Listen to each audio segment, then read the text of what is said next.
انشاءاللہ پورا مہینہ رزق کی برکت، آسانی، عافیت رہے گی۔ رزق ایسی چیز ہے، روزگار ایسی چیز ہے، معاش اور پیسہ ایسی چیز ہے کہ اس کے ہونے سے انسان کے دل میں سکون پیدا ہوتا ہے، اطمینان پیدا ہوتا ہے، اور وہ یہ سمجھتا ہے کہ میں صحیح سمت اور رخ میں سفر کر رہا ہوں۔ یہ ایمان کی کمزوری بھی ہے، لیکن اس اعتبار سے ٹھیک بھی ہے کہ حدیث پاک میں فرمایا قاد الفقر ان یکون کفرا، کہ فقر انسان کو کفر سے قریب کر دیتا ہے۔ لہٰذا انبیاء علیہ السلام یا صحابہ اکرام یا اولیاء اللہ اور بڑے لوگ، بھائی ان کے لیے تو پیسہ مضر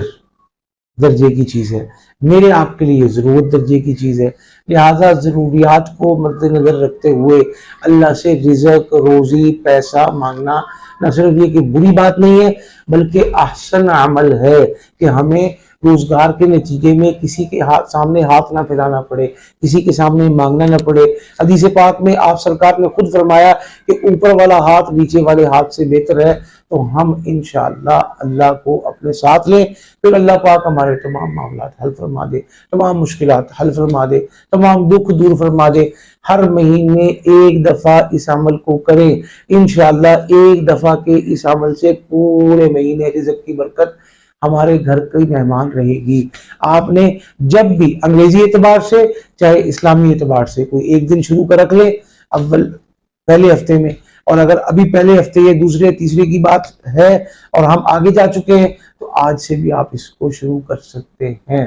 پڑھنا کیا ہے؟ اول آخر 11 مرتبہ درود پاک، اور تنہائی میں علیحدہ ہو کر نعم المولا و نعم النصیر، نعم المولا و نعم النصیر، نعم المولا و نعم النصیر 1100 مرتبہ پڑھیں، انشاءاللہ پورا مہینہ رزق کی برکت، آسانی، عافیت رہے گی۔ اب بل ہے تو وہ ادا ہوں گے، قرض ہیں تو وہ ادا ہوں گے، تنخواہیں دینی ہیں اللہ پاک ان کا بندوبست فرمائیں گے، بچوں کی فیسیں دینی ہے اللہ پاک ان کا بندوبست فرمائیں گے، کپڑے لینے ہیں اللہ پاک وہ عطا فرمائیں گے، اور بھائی اپنے گھر کی ہر ضرورت اللہ پاک عافیت سے، عزت سے، بغیر ہاتھ پھیلائے، بغیر مانگے، بغیر قرضے کے عافیت فرما دیں گے۔ اور جتنے قرضے ہیں وہ پہاڑوں کی مانند ہیں، اگر آپ ان کے اتارنے کے لیے چاہتے ہیں تو پھر اس کو پورا مہینہ 500 مرتبہ روزانہ کا معمول بنائیں۔ انشاءاللہ ایک مہینے کے بعد ایسے اسباب اللہ پاک آپ کی زندگی میں ایڈ اور اضافہ فرما دیں گے کہ انشاءاللہ آپ کا وہ قرض بھی